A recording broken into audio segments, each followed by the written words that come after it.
کیسے کیسے لوگ بخش دیے جائیں گے. تو اعلیٰ حضرت عظیم البرکت کے والد گرامی علامہ نقی علی خان رحمۃ اللہ تعالی علیہ الکلام الاوضح فی تفسیر علم نشرح میں تحریر فرماتے ہیں کہ 4 ارب 90 کروڑ 77 لاکھ مومنین کی مغفرت بلا حساب و کتاب کر دی جائے گی. اللہ اللہ. اور صرف 6 گھنٹے کے اندر اندر سارا حساب و کتاب ختم کر دیا جائے گا. اب سوال یہ پیدا ہوتا ہے کہ جب 6 گھنٹے کے اندر اندر سارا حساب و کتاب ختم ہوگا تو مفتی واجد علی صاحب نے تو حدیث سنا دیا تھا کہ قیامت کا ایک دن 50,000 برس کا ہوگا. پھر یہ سارا وقت کس لیے ہوگا آخر؟ اللہ تعالیٰ کو تو علم ہے کہ میرا فلاں بندہ جنتی ہے، فلاں جہنمی ہے، فلاں کے پاس اتنی نیکیاں ہیں، فلاں کے پاس اتنی برائیاں ہیں، فلاں اتنی نیکیاں کرے گا، فلاں اتنی اچھائیاں کرے گا. جنتی کو جنت میں ڈال دے، جہنمی کو جہنم میں ڈال دے، کوئی احتجاج نہیں کر سکتا. یہ حساب و کتاب کی ضرورت کیا ہے؟ یہ ہنگامے محشر کی ضرورت کیا ہے؟ میزان کی ضرورت کیا ہے؟ پل صراط قائم کرنے کی ضرورت کیا ہے؟ یہ بھیڑ بھاڑ اکٹھا کرنے کی ضرورت کیا ہے؟ مقام محمود کی ضرورت کیا ہے؟ پھر سرکار کے یہ بخشوانے کی ضرورت کیا ہے؟ تو اعلیٰ حضرت عظیم البرکت کے بھائی استاد زمن علامہ حسن حدیث کی روشنی میں بیان دے رہے ہیں کہ یہ سارا وقت اظہار مصطفیٰ کی عظمت کے لیے ہوگا کہ فقط اتنا سبب ہے انعقاد بزم محشر کا کہ تیری شان محبوبی دکھائی جانے والی ہے. اللہ اکبر. یہ سارا کام آقا کی عظمت کے اظہار کے لیے ہوگا. یہ پل صراط آقا کی عظمت کے اظہار کے لیے ہے. یہ میزان آقا کی عظمت کے اظہار کے لیے ہے. یہ حساب و کتاب آقا کی عظمت کے اظہار کے لیے ہے. یہ مقام محمود آقا کی عظمت کے اظہار کے لیے ہے. یہ مقام شفاعت آقا کی عظمت کے اظہار کے لیے ہے. فقط اتنا سبب ہے انعقاد بزم محشر کا کہ تیری شان محبوبی دکھائی جانے والی ہے. آؤ ذرا دیکھو پیارے آقا کریم صلی اللہ تعالیٰ علیہ وسلم رب کی بارگاہ میں عرض گزار ہوئے، مولا یہ سب تیرے بندے ہیں، ان کا حساب و کتاب جلد فرما. میزان قائم کر دیا گیا ہے. میزان پر امت محمدیہ کے لوگ پہلے چڑھائے جائیں گے، پہلے ان کا حساب و کتاب ہوگا. قیامت میں 120 صفیں لوگوں کی ہوں گی، جس میں سے صرف 80 صفیں ہمارے آقا صلی اللہ علیہ وسلم کے امتیوں کی ہوں گی. بقیہ 40 صفوں میں سارے نبیوں اور رسولوں کے امتی ہوں گے. اتنی تعداد ہوگی. نبی کونین صلی اللہ تعالیٰ علیہ وسلم پر قربان جاؤ، اپنے آقا کی عظمت دیکھتے چلو. آقا کریم صلی اللہ تعالیٰ علیہ وسلم کے امتی لائے جا رہے ہیں. میزان پر چڑھا دیا گیا ہے امتی کو. اب اس کے پاس نیکیاں نہیں ہیں، برائیاں ہی برائیاں ہیں. شرم و ندامت سے اس کی آنکھ جھک جائے گی، نگاہ جھک جائے گی، آنکھوں سے آنسو جاری ہو جائیں گے. وہ رونے لگے گا، اس کی ہچکی بچ جائے گی. حکم ہوگا اس کو جہنم کی طرف گھسیٹتے ہوئے لے چلو. جہنم کی طرف لے جایا جانے لگے گا. جیسے جہنم کی طرف لے جائیں گے وہ آواز دے گا، انظر یا رسول اللہ، میرے سرکار میری طرف نظر کرم فرمائیے. یا رسول اللہ مجھے بچائیے، اے میرے سرکار اب ہمیں جہنم سے بچائیے. جیسے وہ آواز دے گا تو اعلیٰ حضرت عظیم البرکت کے بھائی استاد زمن علامہ حسن رحمۃ اللہ تعالیٰ علیہ اس کا نقشہ اس طرح سے بیان فرماتے ہیں کہ کسی طرف سے صدا آئے گی حضور آؤ، نہیں تو دم غریبوں کا فیصلہ ہوگا، نہیں تو دم غریبوں کا فیصلہ ہوگا. اللہ اللہ. اب میرے سرکار صلی اللہ علیہ وسلم تشریف فرما ہوں گے. فرشتوں کیا بات ہے یا رسول اللہ، یہ آپ کا امتی ہے، اس کے پاس کوئی عمل نہیں ہے. میزان پر بھی چڑھایا گیا، یا رسول اللہ اس کے پاس نیکیاں نہیں ہیں. آقا کریم صلی اللہ تعالیٰ علیہ وسلم فرمائیں گے واپس کرو. اب فرشتے دیکھ رہے ہیں، حکم رب کا ہوا ہے جہنم کی طرف لے جاؤ، محبوب کا حکم ہو رہا ہے واپس کرو. اب فرشتے دیکھ رہے ہیں، تب تک غیب سے ندا آئے گی، اے میرے فرشتوں میرے محبوب کا کہا مانو، میرے محبوب کی اطاعت کرو. اللہ اللہ. اب میزان کی طرف پھر سے لے جایا جائے گا اور میزان پر جیسے چڑھایا جائے گا تو اب نیکیاں ہی نیکیاں ہیں، برائیاں ختم ہو گئی. فرشتے حیران ہو کر کے عرض کریں گے یا رسول اللہ، ابھی جب میزان پر چڑھایا گیا تو اس کے پاس نیکیاں نہیں تھی، یا رسول اللہ یہ نیکیاں ہی نیکیاں کیسے آ گئی؟ تب تک ندا آئے گی، اے میرے فرشتوں میری رحمت کو یہ گوارا نہیں ہے کہ میرا محبوب میزان کے قریب کھڑا ہو کر کے قیام فرما ہو اور اس کے امتی کے اعمال تولے جا رہے ہوں تو محبوب کے سامنے امتیوں کے برے اعمال دکھائے جائیں. میں نے اپنے محبوب کی عظمت کے اظہار کے لیے اس کے سارے بدعمالیوں کو نیکیوں میں بدل دیا. اللہ اکبر. اسی لیے کہا گیا ہے کہ کس لیے فکر کریں حشر کے دن کیا ہوگا، کیا ہوگا، سامنے ان کے جو کچھ ہوگا وہ اچھا ہوگا، اچھا ہوگا. اور جذبہ عشق بتاوت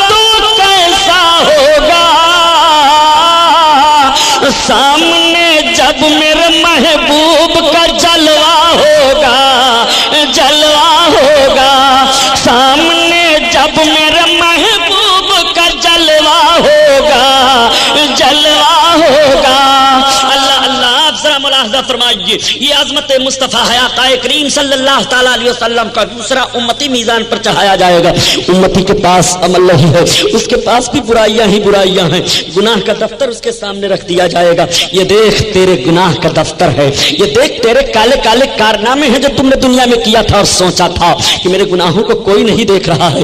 اے خدا کے بندو، گناہوں کو چھوڑ دو، خدا کی قسم زمین کے جس حصہ پر تم پاپ کر رہے ہو، کل قیامت کے دن زمین کا یہ حصہ گواہی دے گا تمہارے خلاف۔ اے میرے پروردگار، تیرے بندے نے مجھ پر یہ جرم کیا ہے، میرے اوپر یہ خطا کی ہے، تمہارے جسم کے اعضاء بول پڑیں گے تمہارے خلاف۔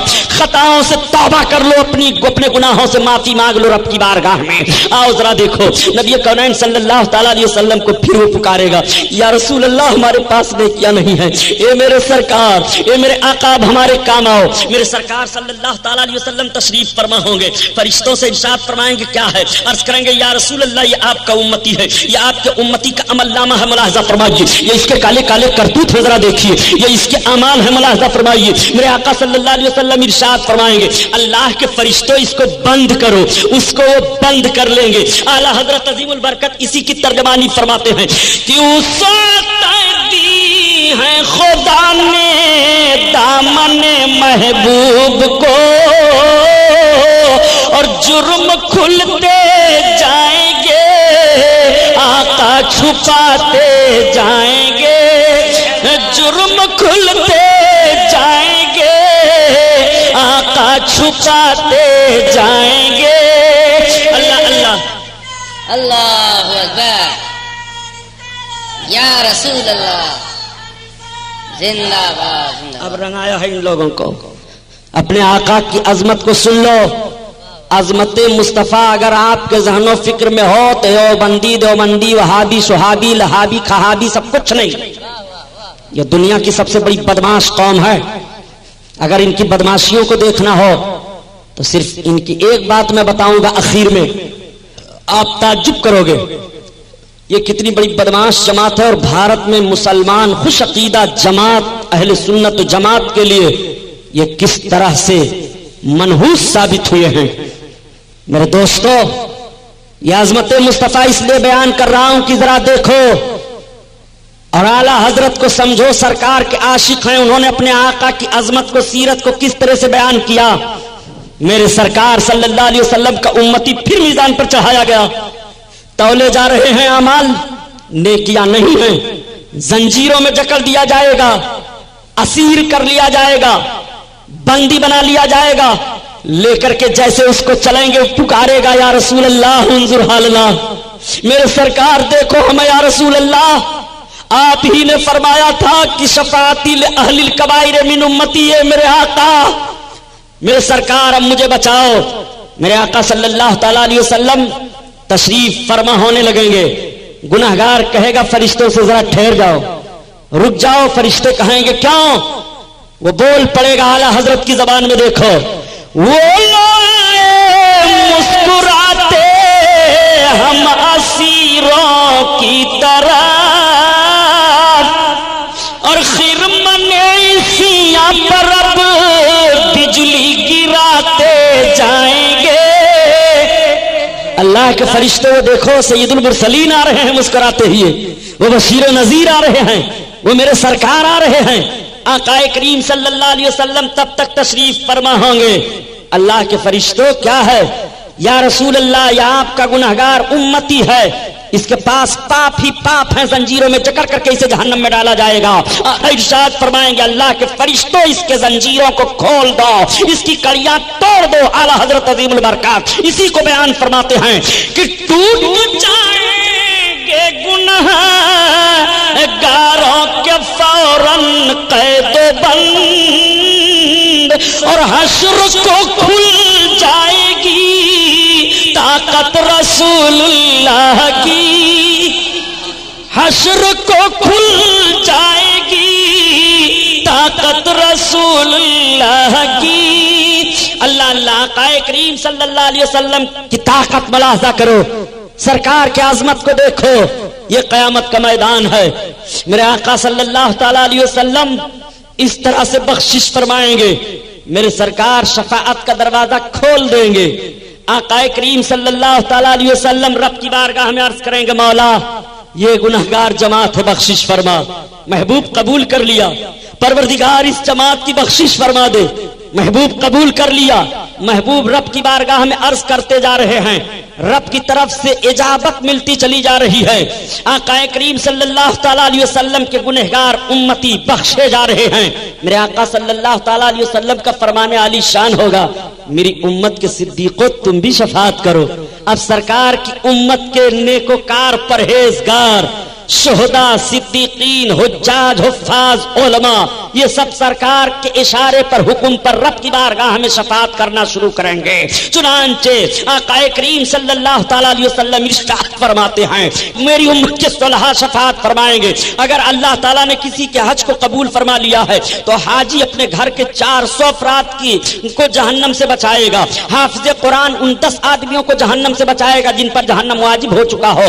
علماء دین شفاعت کریں گے، بزرگان دین شفاعت کریں گے، ائمہ کرام شفاعت کریں گے۔ حضرت امام اعظم ابو حنیفہ کی شفاعت ہوگی، حنفیوں کی مغفرت ہو رہی ہے۔ امام شافعی رب کی بارگاہ میں سفارش کریں گے، شافعیوں کی بخشش ہو رہی ہے۔ امام احمد حنبل سفارش کر رہے ہیں، حنبلیوں کی مغفرت ہو رہی ہے۔ امام مالک سفارش کر رہے ہیں، مالکیوں کی بخشش ہو رہی ہے۔ غوث اعظم رب کی بارگاہ میں سفارش کر رہے ہیں، قادری بخشے جا رہے ہیں۔ اعلیٰ حضرت عظیم البرکت رب کی بارگاہ میں سفارشی ہوں گے، رضوی بخشے جا رہے ہیں۔ برکت اللہ شاہ مارہوی سفارشی ہوں گے، برکاتی بخشے جا رہے ہیں۔ یہ بزرگان دین رب کی بارگاہ میں، یہ نیکوکار رب کی بارگاہ میں سفارش کریں کہ گنہگاروں کی مغفرت ہو رہی ہے۔